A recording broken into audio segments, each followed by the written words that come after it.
Hello everyone and welcome to today's YouTube video where it's a Halloween special, so I hope you enjoy. I'm going to show you some little Halloween decorations I've put out.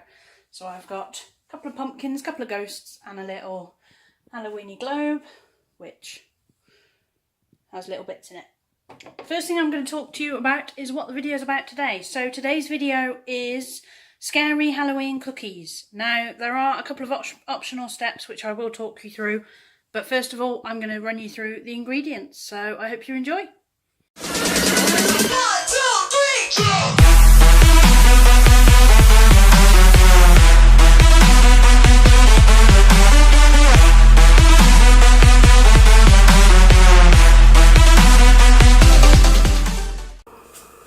Okay, so I'm going to run you through the ingredients. So we need 125 grams of softened and salted butter, 125 grams of caster sugar. You can use golden or you can use normal. I've used normal for this recipe. Need 1 free-range egg, 1/4 teaspoon of vanilla extract, 250 grams of plain flour. These are optional, but you can use red and black food colouring if you want to as well. And half a teaspoon of baking powder. You also need Halloween cookie cutters, which I have just there. Red, white and black writing icing. I have red and black, but I also have a bit of blue and green, so I thought I would mix and match with those. 200 grams of ready to roll icing. I have a bit more than that, but that'll come in handy anyway. And you need a little bit of jam just to stick the icing to the cookies, so I've got some in the fridge ready to go later on. Okay, so the first thing I'm going to do is cream the butter and the sugar until they are light and fluffy. So I'm putting the butter and the sugar in the bowl. And then I'll beat that until it's light and fluffy, so I'll come back to you when it's light and fluffy. Okay, so that's pretty light and fluffy. So now what I'm going to be doing is beating in the eggs and vanilla, and if I have to, I can add some flour if it starts curdling. So I'm going to beat the eggs and vanilla into this very slowly. Okay, so I've got some measuring spoons, so I need, what did I say? 1/4 teaspoon. Of vanilla. If I can open the vanilla, there we go. I'm going to add a teeny bit extra just to make sure that they taste vanilla-y. Okay, so as you can see, it's just started curdling, so I'm going to add a tiny bit of flour, but then the next step is to sieve the flour and baking powder into a bowl, stir it into the butter mixture and work into a dough using floured hands. So I'm going to show you that on camera in a minute, but I'm just going to save this and add a bit of flour to it. So you'll see me working the dough very shortly. Okay, so I decided to add some last minute food colouring, so that's going to mix in when I mix the flour in. But now I'm going to mix in the flour and then it'll be in a dough form that I will show you over on this side when I'm combining it properly. Okay, so I'm going to combine this with my hands because they're nicely floured. If I need more, I have some right next to me. So yeah, it says to combine it into a dough using floured hands. So I have attempted to really well flour my hands. And now I'm just trying to bring the dough together in the bowl so that when it comes onto the board, it will hopefully come out as one big bit of dough. That's what I'm hoping.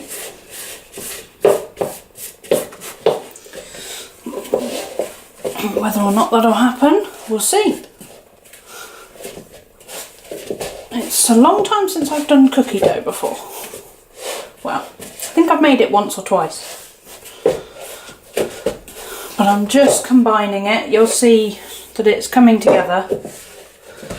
I'm just trying to get all of it as good as possible. So that I'm not wasting anything from around the bowl as well. I want to try and get as much as possible into the dough. I did add a bit of food colouring. It hasn't really come through that much. I could have added a bit more, but I didn't want to go too crazy. Ooh, so that's nicely in a dough now. I'll just get the last bit out of here that will hopefully stick to it. And then it says, work into a dough using floured hands. Turn out onto a white floured work surface and knead into a ball. The dough will be quite wet.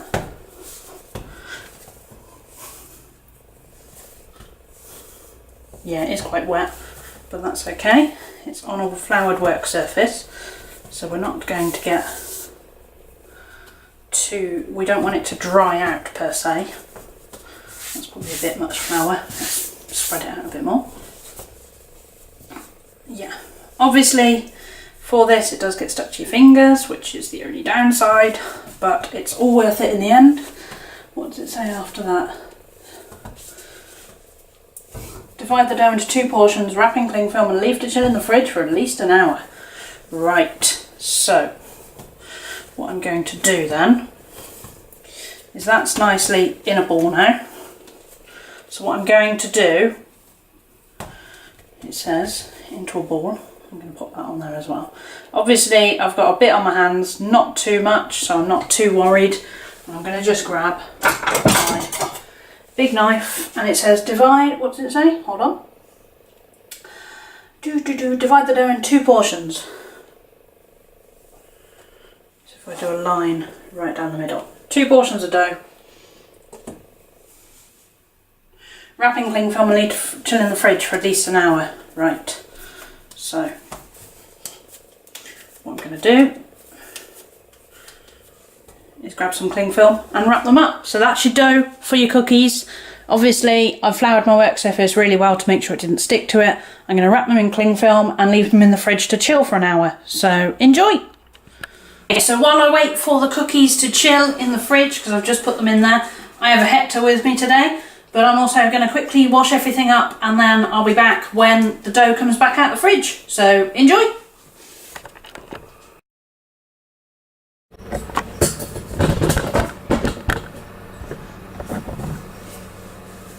Okay, so the next thing I've done is I've preheated my oven to 170 degrees centigrade, and I've lined 2 trays with greaseproof paper ready for the cookies when they're cut out. Obviously I have my cookie cutters at the ready as well. So I'm going to flour my surface, roll the dough out. I think it says half a centimetre thickness. Okay, half a centimetre thickness onto a floured surface. I'm going to roll 1 ball at a time basically, cut the shapes out, put them on the tray, and then they'll be going into bake. So you're going to see me roll the dough out and then I'll take it from there. Okay, so as you can see, I've floured my surface. I'm going to get my dough out of the wrapping. Now this has been in the fridge for a whole hour. I set a timer on my cooker, so it's had plenty of time. And then now we're rolling it out.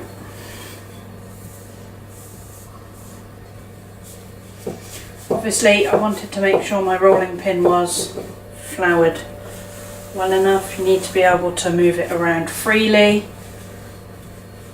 Now half a centimetre, I'm not sure exactly how thick half a centimetre is. I'd imagine probably verging on what roughly we're hitting at the moment.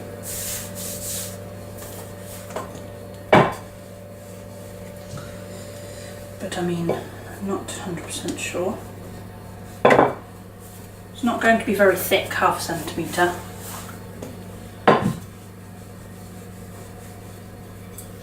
I would say that's probably half a centimetre.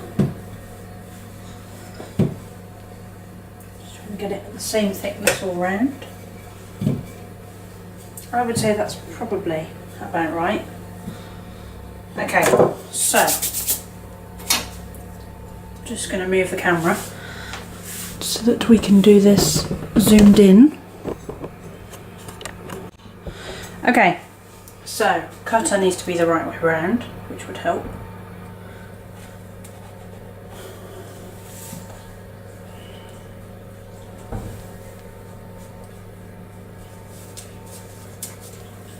Okay. I'm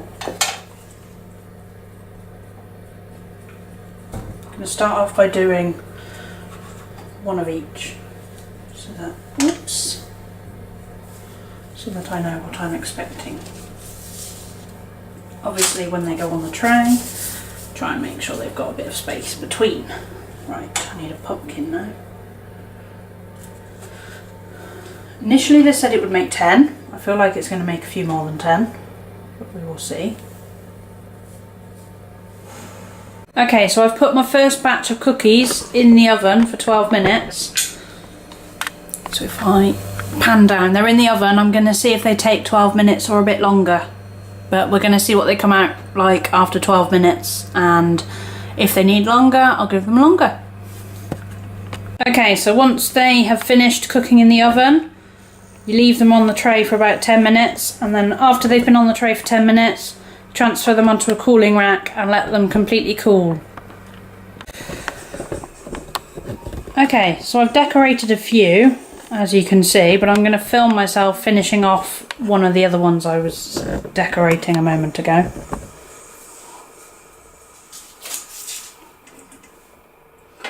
Put him on there. I don't really know how to do it so that he's scary, but we're just going to go for it because I haven't got many decorations, which is my downfall. If I was going to do this again, I'd make sure I've got a few more decorations next time, just because didn't manage to get many, and I feel like it would have been beneficial. So, I mean, they're not going to be the scariest looking cookies, but I'm sure they're going to taste nice. So, hopefully that'll factor it in. The white fondant icing you can use to either fill the cookies in or colour it. Unfortunately, I don't have gloves, so I can't actually colour it for this video. But I did do a rough one there that I thought would be quite good. And if you had to, you could put some drops of food colouring on the top to make it quite scary for this purpose. Actually, see if I can get it to look kind of scary. Well, I mean, he's not going to look the scariest, but another good thing to do would be to have something orange, because obviously Halloween orange you'd think would be a necessity, but I couldn't find anything orange, so if I ever do this again I will make sure I have something orange.